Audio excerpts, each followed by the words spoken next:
কখনো কি এমন দৃশ্য কল্পনা করেছ একই কাতারে দাঁড়িয়ে আছে একজন রাজা আর একজন ফকির, অথচ কেউ কাউকে আলাদা করে চিনতেই পারছে না? না কোনো সিংহাসন, না কোনো দাসদাসী, শুধু আল্লাহর সামনে দাঁড়ানো এক একজন বান্দা। মদিনার এক জুম্মার দিন মসজিদে নববী ধীরে ধীরে ভরে উঠছে। বিভিন্ন শ্রেণীর মানুষ আসছে, কেউ ধনী, কেউ গরিব, কেউ দূর দেশ থেকে আগত পথিক, কিন্তু সবার লক্ষ্য এক, প্রথম কাতারে দাঁড়িয়ে নামাজ আদায় করা। সেই সময় মদিনায় প্রবেশ করলেন এক প্রভাবশালী শাসক, মিশরের গভর্নর আমর ইবনে আস রাদিয়াল্লাহু আনহু। তার আগমন ছিল সম্মানজনক, লোকেরা তাকে শ্রদ্ধা করত। তার সাথে ছিল কিছু অনুসারীও। সাধারণত দুনিয়ার নিয়ম অনুযায়ী এমন একজন ব্যক্তির জন্য জায়গা করে দেওয়া হয়, কিন্তু মসজিদের ভেতরে তখন অন্য এক নিয়ম চলছিল, আল্লাহর নিয়ম। মসজিদের প্রথম কাতার প্রায় পূর্ণ। ঠিক সামনে বসে আছেন একজন সাধারণ মানুষ, একজন দরিদ্র মুসলিম। তার পোশাক খুব সাধারণ, শরীরে কোনো আভিজাত্যের চিহ্ন নেই, কিন্তু তার হৃদয়ে ছিল আল্লাহর প্রতি ভালোবাসা আর নামাজের প্রতি আকাঙ্ক্ষা। তিনি আগেই এসে জায়গা নিয়েছিলেন। আমর ইবনে আস রাদিয়াল্লাহু আনহু এগিয়ে এলেন। তার সাথীরা ইঙ্গিত করল, এই জায়গাটা ছেড়ে দিন, গভর্নর এসেছেন।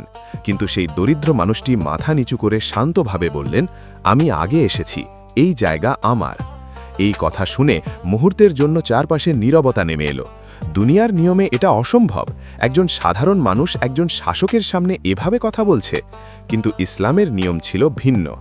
আমর ইবনে আস রাদিয়াল্লাহু আনহু কিছুক্ষণ সেই মানুষটির দিকে তাকিয়ে রইলেন, তারপর মৃদু হাসলেন এবং পিছনের কাতারে চলে গেলেন।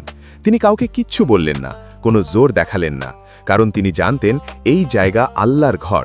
এখানে মর্যাদা নির্ধারণ করে না পদ বা সম্পদ, নির্ধারণ করে তাকওয়া এবং আগমন। নামাজ শুরু হলো। সবাই একই কাতারে একইভাবে দাঁড়ালো। রাজা আর ফকিরের মধ্যে কোনো পার্থক্য রইল না। সবাই একই রকমভাবে রুকু করল, সিজদায় গেল। সেই মুহূর্তে বোঝা যাচ্ছিল ইসলাম কিভাবে মানুষের ভেতরের অহংকার ভেঙে দেয়। নামাজ শেষে আমর ইবনে আস রাদিয়াল্লাহু আনহু সেই দরিদ্র মানুষটির কাছে গেলেন। তিনি তার কাঁধে হাত রেখে বললেন, আজ তুমি আমাকে একটি বড় শিক্ষা দিলে। দুনিয়ার ক্ষমতা মানুষকে বড় বানায়, কিন্তু আল্লাহ ঘরে সেই ক্ষমতার কোনো মূল্য নেই। এই ঘটনাটি শুধু একটি ছোট ঘটনা নয়, এটি ইসলামের একটি গভীর দর্শন প্রকাশ করে। এখানে কোনো বৈষম্য নেই, যে আগে আসবে সেই সামনে বসবে, যে আল্লাহকে বেশি ভয় করবে সেই বেশি সম্মান পাবে। ইসলামের শুরু থেকেই এই শিক্ষা প্রতিষ্ঠিত হয়েছিল। একসময় মক্কার সমাজে ছিল ভয়ঙ্কর বৈষম্য, দাস আর প্রভুর মধ্যে বিশাল পার্থক্য, কিন্তু ইসলাম সেই দেওয়াল ভেঙে দেয়। বিলাল রাদিয়াল্লাহু আনহুম, যিনি একসময় দাস ছিলেন, তাকেই আজান দেওয়ার সম্মান দেওয়া হয়। সালমান ফার্সি রাদিয়াল্লাহু আনহু, একজন আরব, তাকেও সম্মানের আসনে বসানো হয়। সুহেব রুমি রাদিয়াল্লাহু আনহু, একজন বিদেশি, তাকেও সমান মর্যাদা দেওয়া হয়। এই সমতা শুধু কথায় নয়, কাজে প্রমাণিত হয়েছিল। একবার খালিফা উমর ইবনে খাত্তাব রাদিয়াল্লাহু আনহু মসজিদে প্রবেশ করলেন। তিনি দেখলেন একজন সাধারণ মানুষ প্রথম কাতারে বসে আছে। কেউ তাকে সরানোর চেষ্টা করেনি। উমর রাদিয়াল্লাহু আনহু নিজেই পিছনে দাঁড়ালেন, কারণ তিনি জানতেন এই নিয়ম আল্লাহর, এখানে কারো জন্য ব্যতিক্রম নেই। এই শিক্ষা আজও আমাদের জন্য প্রযোজ্য। আমরা দুনিয়ায় যতই বড় হই না কেন, আল্লাহর সামনে আমরা সবাই সমান। নামাজ আমাদের সেই সমতা শেখায়। একই কাতারে দাঁড়িয়ে আমরা বুঝি আমাদের আসল পরিচয় হলো আমরা আল্লাহর বান্দা। আজকের সমাজে আমরা অনেক সময় মানুষকে তার অর্থ, পদ বা ক্ষমতা দিয়ে মূল্যায়ন করি, কিন্তু ইসলাম আমাদের শেখায় মানুষের প্রকৃত মূল্য তার হৃদয়ের মধ্যে, তার তাকওয়ার মধ্যে।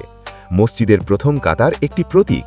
এটি শুধু সামনে বসার জায়গা নয়, এটি আল্লাহর কাছে নৈকট্যের প্রতীক, আর সেই জায়গায় বসার অধিকার সবার জন্য সমান। তাই যখন তুমি মসজিদে যাবে, মনে রেখো এখানে তুমি কোনো পদবি নিয়ে আসো না, কোনো পরিচয় নিয়ে আসো না। এখানে তুমি শুধু একজন বান্দা, যে তার রবের সামনে দাঁড়াতে এসেছে। এটাই ইসলামের সৌন্দর্য, যেখানে ফকির আর রাজা একই কাতারে দাঁড়ায়, আর কেউ কাউকে ওঠানোর ক্ষমতা রাখে না, কারণ সেই কাতারে সবার উপরে থাকে শুধু একটাই নাম,